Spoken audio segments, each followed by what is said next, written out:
Hello everyone, this is Gomati Mahesh. Welcome to my channel.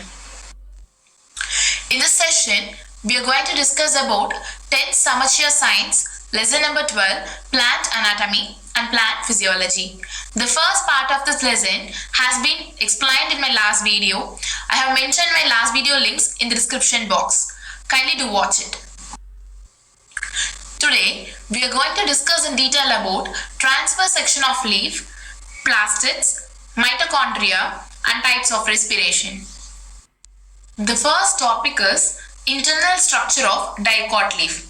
Dicot leaf பொறுத்த வரைக்கும் upper epidermis and lower epidermis இருக்கும். எபிடர்மஸ்னா என்ன? Outermost layer தான் நம்ம எபிடர்மஸ்னு சொல்லுவோம்.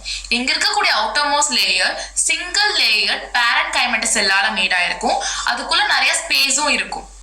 அவுட்டர் வால் எப்படி இருக்கும் அப்படின்னா நல்லா கியூட்டிக்கலால கவர் ஆயிருக்கும். ஸ்டொமாட்டா வெரி லெஸ் நம்பராகவே இருக்கும். The next topic is lower epidermis.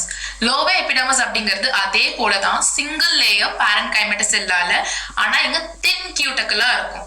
ஸ்டொமாட்டா நிறையவே பிரசன்ட் ஆயிருக்கும். குளோரோபிளாஸ்ட் அப்படிங்கிறது காட் செல்ஸ்ல பிரசன்ட் ஆயிருக்கும். லோவர் எபிடர்மஸ்ல தான் gaseous எக்ஸ்சேஞ்ச் எல்லாமே நடக்கும். வாட்டர் லாஸ் வந்துட்டு அதுல இருக்கக்கூடிய சேம்பர் மூலமா எவாபரேட் ஆகி போயிடும். மீசோஃபைல் அதாவது லோவர் எபிடர்மஸ்க்கும் அப்பர் எபிடர்மஸ்க்கும் நடுவுல இருக்கக்கூடிய அந்த ஹோல் பார்ட்டை தான் நம்ம மீசோஃபைல்னு சொல்றோம். இந்த மீசோஃபைல் மொத்தம் டூவா டிஃபரன்ஷியேட் ஆயிருக்கு. Palisade parenchyma and spongy parenchyma. Palisade parenchyma upper எபிடர்மஸ்க்கு கீழே இருக்கக்கூடியது தான் நம்ம பேலிசேட் பேரன்கைமான்னு சொல்றோம். இருக்கக்கூடிய செல்ஸ் எல்லாம் பாருங்க நல்லா எலாங்கேட் ஆகி நீள நீளமா இருக்கும். செல்ஸ் எல்லாமே ஒண்ணு பக்கத்துல இருக்கு. அப்போ இங்க இன்டர்செல்லுலார் ஸ்பேஸ் இல்ல. இங்க இருக்கக்கூடியது எல்லாமே நல்லா குளோரோபிளாஸ்ட் ரிச்சா இருக்கும். which means குளோரோபிளாஸ்ட் இருக்கு அப்படின்னா என்ன அர்த்தம்? இங்க போட்டோசிந்தசிஸ் நடக்கும். ஸ்பாஞ்சி பேரன்கைமா பேலிசேட் பேரன்கைமாக்கு கீழே இருக்கிறது தான் நம்ம ஸ்பாஞ்சி பேரன்கைமான்னு சொல்றோம். இங்க செல்ஸ் எல்லாம் பாருங்க எப்படி இருக்கு, நல்லா இன்டர்செல்லுலார் ஸ்பேஸோட ஓவல் ஷேப்ல நல்லா இர்ரெகுலரா அரேஞ்ச் ஆயிருக்கு. இங்க என்ன நடக்கும்? gaseous எக்ஸ்சேஞ்ச் இங்க தான் டேக்ஸ் பிளேஸ் ஆகும். டைகாட் லீஃப்ல மிட்ரிப்ல வாஸ்குலர் பண்டில்ஸ் பெருசா இருக்கும். வாஸ்குலர் பண்டில்ஸ் இங்க எப்படி இருக்கும்? conjoined, collated and closed-ஆ இருக்கும். If you want to know more about vascular bundle, kindly do watch my previous video. I have mentioned my video link in the description box. Vascular bundle வந்துட்டு ஒரு sheet பேரன்கைமேட்டஸ் ஷீட்டால surround ஆயிருக்கும். அதை நம்ம bundle ஷீட்னு சொல்லுவோம். ஒவ்வொரு vascular bundle இருக்கக்கூடிய சைலமே வந்துட்டு எதை நோக்கி இருக்கும்னா அப்பர் எபிடர்மஸ், அதே போல ஃப்ளோயம் வந்துட்டு லோவர் எபிடர்மஸ் நோக்கி இருக்கும். The next topic is internal structure of monocot leaf. இங்க எபிடர்மஸ் அதே போல upper epidermis and lower epidermis ரெண்டுமே இருக்கும். எபிடர்மஸ் வந்து பேரன்கைமேட்டஸ் செல்ஸால மேட் ஆயிருக்கும். கியூட்டிக்கல் அப்பர் எபிடர்மஸ்லயும் பிரசன்ட் ஆயிருக்கும். அதே போல லோவர் எபிடர்மஸ்லயும் பிரசன்ட் ஆயிருக்கும். அப்பர் எபிடர்மஸ்ல இருக்கக்கூடிய சில செல்ஸ் தின் வால்டா இருக்கும். அதை நம்ம புலிஃபார்ம் செல்ஸ்னு சொல்லுவோம். As we seen in dicot leaf, monocot leafலயும் மீசோஃபைல் அப்படிங்கிறது அப்பர் எபிடர்மஸ்க்கும் லோவர் எபிடர்மஸ்க்கும் பிட்வீன்ல தான் இங்க இருக்கும். மீசோஃபைல் அப்படிங்கிறது இங்க பேலிசேட் பேரன்கைமா ஸ்பாஞ்சி பேரன்கைமான்னு எந்த ஒரு டிஃபரன்ஷியேட்மா ஆயிருக்காது. இங்க இருக்கக்கூடிய செல்ஸ் எல்லாம் நல்லா இன்டர்செல்லுலார் ஸ்பேஸால இர்ரெகுலரா அரேஞ்ச் ஆயிருக்கும். இங்க வந்து குளோரோபிளாஸ்ட் கண்டெய்ன் ஆயிருக்கும். இங்க வாஸ்குலர் பண்டில் லார்ஜ் நம்பர்ல பிரசன்ட் ஆயிருக்கும். சிலது வந்துட்டு ஸ்மாலாகவும் சிலது லார்ஜ் ஆகவும் இருக்கும். ஒவ்வொரு வாஸ்குலர் பண்டிலுமே பேரன்கைமேட்டஸ் செல்லால பண்டில் ஷீட்டால சரவுண்ட் ஆயிருக்கும். வாஸ்குலர் பண்டில் எப்படி இருக்கும் அப்படின்னா conjoined, collateral, closed-ஆ இருக்கும். சைலம் வந்து அப்பர் எபிடர்மஸ்ல இருக்கும். ஃப்ளோயம் லோவர் எபிடர்மஸ்ல இருக்கும்.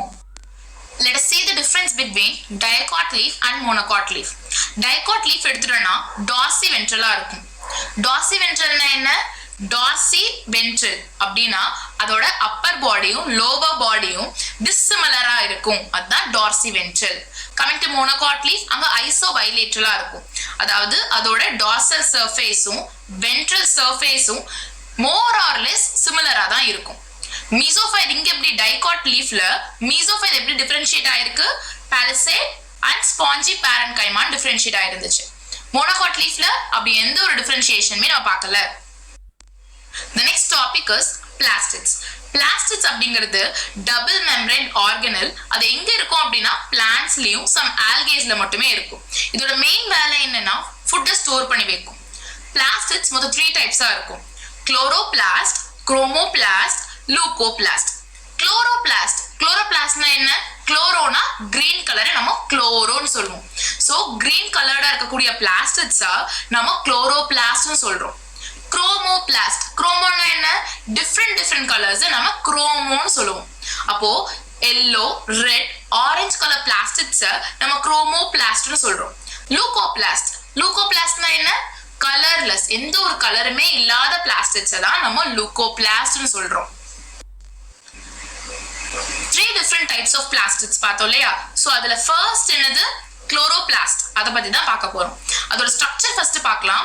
குளோரோபிளாஸ்ட் வந்துட்டு நான் ஆல்ரெடி சொன்ன மாதிரி குளோரோனா கிரீன் கலர் பிக்மெண்ட் இருந்தாதான் அதை நம்ம குளோரோன்னு சொல்லுவோம் இல்லையா? சோ அப்ப அங்க என்ன பிரசன்ட் ஆயிருக்கும்? குளோரோஃபில் கண்டிப்பா பிரசன்ட் ஆயிருக்கும். அந்த கிரீன் கலர் பிக்மெண்ட்டை தான் நம்ம குளோரோஃபில்னு சொல்றோம். குளோரோபிளாஸ்ட் டயக்ராம் பாருங்க, ஓவல் ஷேப்ல இருக்கு இல்லையா? அதோட டயாமீட்டர் வெறும் 2 இருந்து 10 மைக்ரோமீட்டர் மட்டும் தான். அதோட திக்னஸ் எவ்வளோ? 1 இருந்து 2 மைக்ரோமீட்டர் மட்டுமே தான். என்வலப். குளோரோபிளாஸ்டோட envelope inner membrane and outer membrane இருக்கும். இது ரெண்டு எப்படி செப்பரேட் ஆகுது அப்படின்னா இன்டர் மெம்பரேன் ஸ்பேஸ் மூலமா ரெண்டுமே செப்பரேட் ஆகுது. ஸ்ட்ரோமா மெம்பரேனோட இன்சைட்ல இருக்கக்கூடிய மேட்ரிக்ஸ் தான் ஸ்ட்ரோமான்னு சொல்லுவோம். இதுல என்னெல்லாம் இருக்கும் அப்படின்னா டிஎன்ஏ, 70S ரிபோசோம்ஸ், அப்புறம் புரோட்டீன் சிந்தசிஸ் தேவையான மாலிக்யூல்ஸ் எல்லாமே இதுல தான் பிரசன்ட் ஆயிருக்கும்.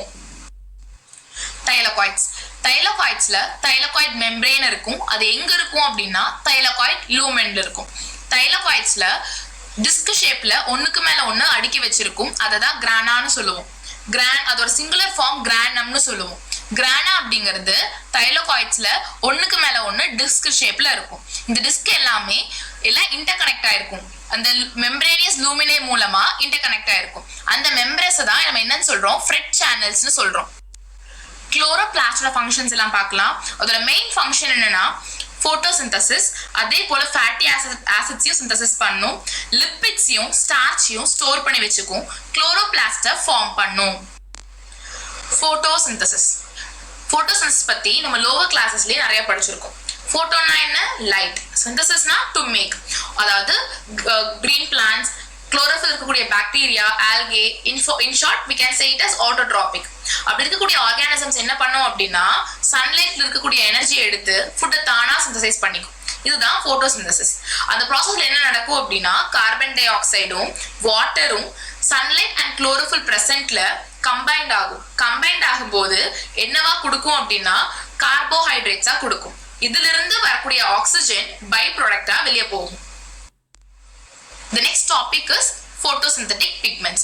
So photosynthesis அப்படினா என்னன்னு பார்த்தோம். இப்போ photosynthetic pigmentsனா என்னன்னு பார்க்கலாம். அதாவது எந்த pigments photosynthesisல இன்வால்வ் ஆகுதோ அதை தான் நம்ம photosynthetic pigmentsனு சொல்லுவோம். மொத்தம் 2 மெயின் pigments இருக்கு, primary pigment and accessory pigment. Chlorophyll A அப்படிங்கறத நம்ம பிரைமரி பிக்மெண்ட்னு சொல்லுவோம். ஏன் அப்படின்னா சோலார் எனர்ஜில இருந்து வரக்கூடிய எனர்ஜியை வந்து அப்சர்வ் பண்ணி அதை எலக்ட்ரிக்கல் அண்ட் கெமிக்கல் எனர்ஜியா அது கன்வெர்ட் பண்ணுது. இந்த குளோரோஃபில் A நம்ம ரியாக்ஷன் சென்டர்னு சொல்லுவோம். The next pigment is accessory pigment. accessory pigmentல chlorophyll B and carotenoids இருக்கும். சோ இது என்ன பண்ணும் அப்படின்னா குளோரோஃபில் A மாலிக்யூல் இருக்கக்கூடிய எனர்ஜில பாஸ் ஆயிட்டு வரும். So in the reaction center அப்படிங்கிறது என்ன? chlorophyll A and harvesting center அப்படிங்கிறது chlorophyll B and carotenoids தான் நம்ம harvesting centerனு சொல்லுவோம். So இது டுகெதரா தான் photo system ஃபார்ம் பண்ணுது. Role of sunlight in photosynthesis processக்கு ரொம்ப மெயினே சன்லைட் தான் இல்லையா? So the total process photosynthesis எங்க நடக்கும் அப்படின்னா குளோரோபிளாஸ்ட்ல தான் நடக்கும். So structure of chloroplastல எப்படி இருக்கும் அப்படின்னா light dependent and light independent reaction. அதோட difference ஒரு ஆர்கனல்ல different sizeல takes place ஆகும். அது என்ன light reaction and light independent னு சொல்றாங்க. So light dependent அப்படிங்கிறது லைட்டோட தேவை, அந்த சன்லைட்டோட தேவை இருக்கும். So அத light dependent னு சொல்லுவோம். independentனா என்ன? அதோட தேவை இல்லைன்னு அர்த்தம். So அத தான் நம்ம light independent னு சொல்றோம்.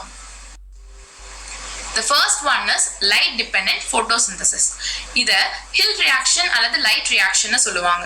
ஃபர்ஸ்ட் இது யாரு டிஸ்கவர் பண்ணா அப்படின்னா ராபர்ட் ஹில் அப்படிங்கிறவர் 1939ல டிஸ்கவர் பண்றாரு. இது எங்க நடக்கும் அப்படின்னா குளோரோபிளாஸ்ட்ல இருக்கக்கூடிய தைலகாய்டு மெம்பரேன்ல தான் இந்த ப்ராசஸ் நடக்கும் ஃபர்ஸ்ட். சோ இங்க போட்டோசிந்தெடிக் பிக்மெண்ட்லாம் என்ன பண்ணும் அப்படின்னா லைட் எனர்ஜி அப்சர்வ் பண்ணி அதை கெமிக்கல் எனர்ஜியா மாத்தும். என்னென்ன கெமிக்கல் எனர்ஜியா மாத்துது? ATP and NADPH2 மாத்துது.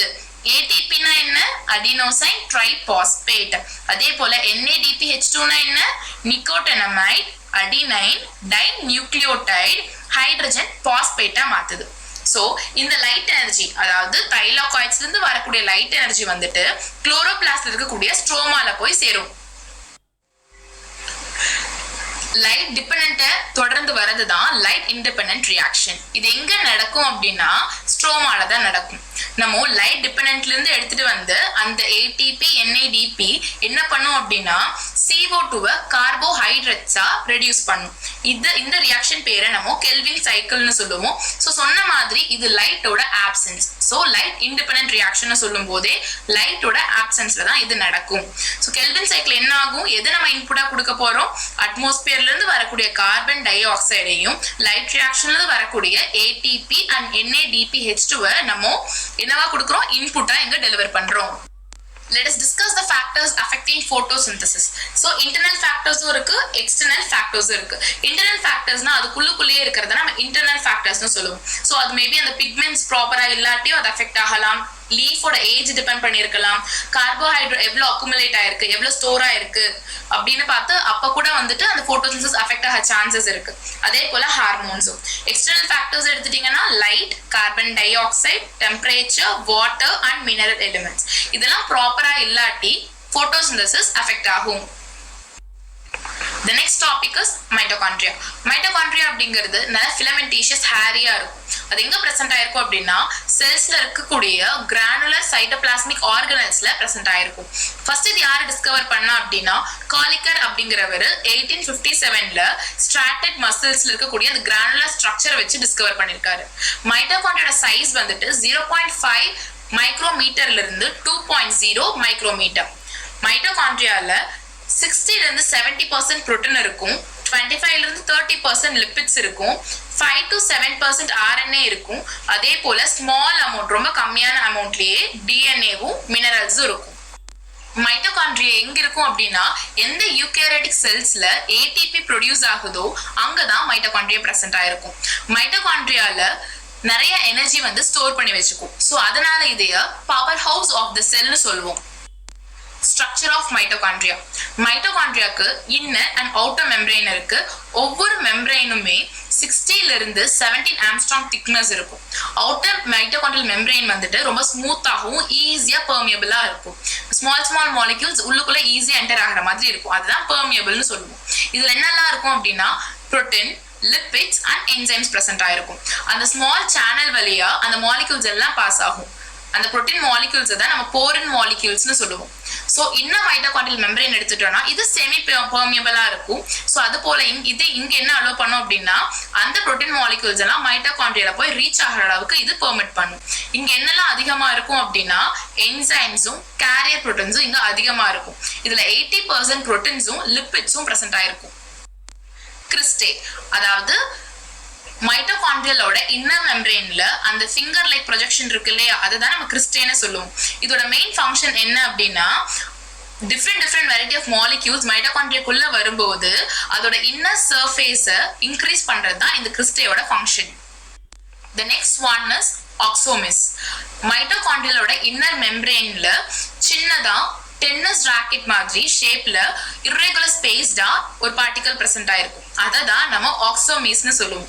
இதோட மெயின் ஃபங்க்ஷன் என்னன்னா ATP சிந்தசைஸ் பண்ணும். Coming to the mitochondrial matrix. Mitochondrial matrix அப்படிங்கிறது என்னன்னா புரோட்டீன்ஸும் லிபிட்ஸும் நல்லா காம்ப்ளெக்ஸ் மிக்சரா இருக்கக்கூடியது தான் நம்ம மைட்டோகாண்ட்ரியல் மேட்ரிக்ஸ்னு சொல்லுவோம். இந்த மேட்ரிக்ஸ் என்னெல்லாம் கண்டெயின் பண்ணிருக்கோம் அப்படின்னா அதாவது எந்த என்சைம் வந்துட்டு Krebs cycle, mitochondrial ribosomes, tRNAs and mitochondrial டிஎன்ஏக்கு தேவைப்படுதோ அந்த என்சைம்ஸ் எல்லாமே இந்த மைட்டோகாண்ட்ரியல் மேட்ரிக்ஸ்ல தான் பிரசன்ட் ஆயிருக்கும். Let us see the function of mitochondria. Cell ரெஸ்பிரேஷனுக்கு தேவைப்படுற மெயின் ஆர்கனல்ஸ்ல மைட்டோகாண்ட்ரியா ரொம்ப இம்பார்ட்டன்ட் ரோல் பிளே ஆகுது. ஸோ இதுல வந்துட்டு நிறைய number of ATP molecules present ஆயிருக்கு. ஸோ இதை நம்ம ஏடிபி ஆஃப் த செல்னு சொல்றோம் அல்லது ஏடிபி ஃபேக்டரி ஆஃப் த செல்னு சொல்றோம். இது என்ன பண்ணும் அப்படின்னா செல்லில் இருக்கக்கூடிய கால்சியம் அயானோட கான்சென்ட்ரேஷனை மெயின்டைன் பண்ணும். அதே போல செல்லில் இருக்கக்கூடிய மெட்டபாலிக் ஆக்டிவிட்டியை இது ப்ராப்பரா ரெகுலேட் பண்ணும். The next topic we are going to discuss about is types of respiration. So respiration அப்படிங்கிறது என்ன? ஒரு ஆர்கானிசமும் அது வாழக்கூடிய அந்த என்விரான்மெண்ட்டுக்கும் இருக்கக்கூடிய அந்த கேஷியஸ் எக்ஸ்சேஞ்ச் தான் நம்ம ரெஸ்பிரேஷன் சொல்றோம். பிளான்ட்ஸ் என்விரான்மெண்ட்ல இருக்கக்கூடிய ஆக்சிஜனை இன்ஹேல் பண்ணி கார்பன் டை ஆக்சைடு வாட்டர் வேப்பரை ரிலீஸ் பண்ணது வெளியே. ஸோ இந்த கேஷஸ் எக்ஸ்சேஞ்ச் தான் நம்ம எக்ஸ்டர்னல் ரெஸ்பிரேஷன் சொல்றோம். It is purely physical process. அது பயோகெமிக்கல் ப்ராசஸ்னா என்ன? செல்ஸுக்குள்ள ஃபுட் ஆக்சிடைஸ் ஆகி அதுல இருந்து எனர்ஜி வெளியே வருது அப்படின்னா அதை தான் நம்ம பயோகெமிக்கல் ப்ராசஸ்னு சொல்றோம். அதை நம்ம செல்லுலார் ரெஸ்பிரேஷன் சொல்லுவோம். The first type is aerobic respiration. Aerobic respiration நம்ம cellular respiration சொல்லலாம். இது எங்க takes place ஆகும் அப்படின்னா மோஸ்டா plants and animalsல தான் takes place ஆகும். இங்க என்ன ஆகும் அப்படின்னா அந்த ஆர்கானிக் ஃபுட் வந்துட்டு ஆக்சிஜனோட ஹெல்ப்பால கம்ப்ளீட்டா ஆக்சிடைஸ் ஆயிட்டு கார்பன் டை ஆக்சைடு ஆகவும் வாட்டர் அண்ட் எனர்ஜி ஆகவும் வெளியே போகும். So we'll see the stages of aerobic respiration. First process என்னன்னா glycolysis. Glycolysis processல குளுக்கோஸ் 6 கார்பனா இருக்கிறது என்னவா கன்வெர்ட் ஆகும் அப்படின்னா பைருவிக் ஆசிட் 3 கார்பனா கன்வெர்ட் ஆகுது. அதாவது 6 கார்பனா இருக்கக்கூடிய குளுக்கோஸ் அப்படிங்கிறது 3 கார்பனா பைருவிக் ஆசிடா கன்வெர்ட் ஆகுது. இது எங்க டேக்ஸ் பிளேஸ் ஆகும் அப்படின்னா செல்லுல இருக்கக்கூடிய சைட்டோபிளாசம்ல தான் டேக்ஸ் பிளேஸ் ஆகும். ஏரோபிக் அனேரோபிக் ரெண்டுத்துலயுமே இந்த கிளைகாலிசிஸ் அப்படிங்கிற process common. The next step is Krebs cycle. So இந்த ப்ராசஸ் எங்க நடக்கும் அப்படின்னா மைட்டோகாண்ட்ரியல் மேட்ரிக்ஸ். இது வந்து மைட்டோகாண்ட்ரியல் மேட்ரிக்ஸ் அப்படிங்கிறது நம்ம முன்னாடி தான் பார்த்தோம். ஸோ Krebs cycle அப்படிங்கிறது எங்க டேக்ஸ் பிளேஸ் ஆகுது? மைட்டோகாண்ட்ரியல் மேட்ரிக்ஸ்ல தான் டேக்ஸ் பிளேஸ் ஆகுது. கிளைகாலிசிஸ் ப்ராசஸ்ல எண்ட் ப்ராடக்ட் என்ன கிடைச்சது? நமக்கு பைருவிக் ஆசிட் கிடைச்சிச்சு. ஸோ இங்க 2 மாலிகுல் ஆஃப் பைருவிக் ஆசிட் எங்க என்டர் ஆகுது அப்படின்னா மைட்டோகாண்ட்ரியால என்டர் ஆகுது. அப்படி என்டர் ஆகக்கூடிய பைருவிக் ஆசிட் ஆக்சிடைஸ் ஆகி என்னவா கன்வெர்ட் ஆகும் அப்படின்னா கார்பன் டை ஆக்சைடு ஆகவும் வாட்டர் ஆகவும் கன்வெர்ட் ஆகுது. இந்த ப்ராசஸ் இந்த Krebs சைக்கிளை நம்ம என்னன்னு சொல்லுவோம்னா ட்ரைகார்பாக்சிலிக் ஆசிட் சைக்கிள்னு சொல்லுவோம். So the third one is electron transport chain. So electron transport chain அப்படிங்கிறது என்னன்னா எலக்ட்ரான்ஸ் எல்லாம் ஒரு காம்ப்ளெக்ஸ் கேரியரா இங்க வந்து டேக்ஸ் பிளேஸ் ஆகிறதுனால இது எலக்ட்ரான் டிரான்ஸ்போர்ட் செயின் சொல்றாங்க. இது எங்க டேக்ஸ் பிளேஸ் ஆகும் அப்படின்னா மைட்டோகாண்ட்ரியால இருக்கக்கூடிய இன்னர் மெம்பரேன்ல தான் டேக்ஸ் பிளேஸ் ஆகும். ஸோ கிளைகாலிசிஸ் அண்ட் Krebs சைக்கிள்ல கிடைச்சிருக்கக்கூடிய NADH2 அண்ட் FADH2 வந்துட்டு என்னவோ ஆக்சிடைஸ் ஆகுது அப்படின்னா NAD+ ஆகவும் FAD+ ஆகவும் எலக்ட்ரான்ஸ் மூலமா ரிலீஸ் பண்ணப்படுது. இந்த எலக்ட்ரான்ஸ் எல்லாம் எங்க போகுது அப்படின்னா ஒரு சிஸ்டம் மூலமா போய் அங்க இருக்கக்கூடிய ADP-யை என்னவா கன்வெர்ட் பண்ணுது அப்படின்னா ATP-யா கன்வெர்ட் பண்ணுது. இததான் நம்ம ஆக்சிடேட்டிவ் ப்ராஸ்பாரிலேஷன் சொல்லுவோம். இங்க O2 அப்படிங்கிறது எலக்ட்ரான் அக்செப்டரா இருக்கு. எதுக்காக அப்படின்னா வாட்டரை ரெடியூஸ் பண்றதுக்காக. The next type is anaerobic respiration. எந்த ஒரு ரெஸ்பிரேஷன் ஆக்சிஜனோட ஆப்சன்ஸ்ல நடக்குதோ அதுதான் anaerobic respiration. ஸோ இப்போ குளுக்கோஸ் அப்படிங்கிறது பிளான்ட்ஸை பொறுத்த வரைக்கும் அனேரோபிக் ரெஸ்பிரேஷன்ல எத்தனாலா கன்வெர்ட் ஆகும். அதுவும் பாக்டீரியாஸ்ல லாக்டேட்டா கன்வெர்ட் ஆகும். The last topic is respiratory quotient. Respiratory quotient அப்படிங்கிறது என்னன்னா ரெஸ்பிரேஷன் ப்ராசஸ் அப்போ எவ்வளோ volume of carbon dioxide liberate ஆயிருக்கு அதே போல எவ்வளோ வால்யூம் ஆஃப் ஆக்சிஜன் கன்சியூம் ஆயிருக்கு அது ரெண்டுத்துக்கு உள்ள ரேஷியோவை தான் நம்ம ரெஸ்பிரேட்டரி கோஎஃபிஷியன்ட்னு சொல்லுவோம். இது எப்படி எக்ஸ்பிரஸ் பண்ணலாம் அப்படின்னா volume of CO2 liberated divided by volume of oxygen consumed. So we came to the end of the session. In this session we have discussed about transverse section of leaf. அதில் என்ன பார்த்தோம்? Dicot leaf and monocot leaf பார்த்தோம். பிளாஸ்டிட்ஸோட types எல்லாம் என்னன்னு பார்த்தோம். Mitochondria அதோட structures எல்லாம் படித்தோம். Types of respiration and respiration coefficient வரைக்கும் டிஸ்கஸ் பண்ணியிருக்கோம். If you got the concepts clear, kindly do like, share and subscribe. Thank you for watching. Have a nice day.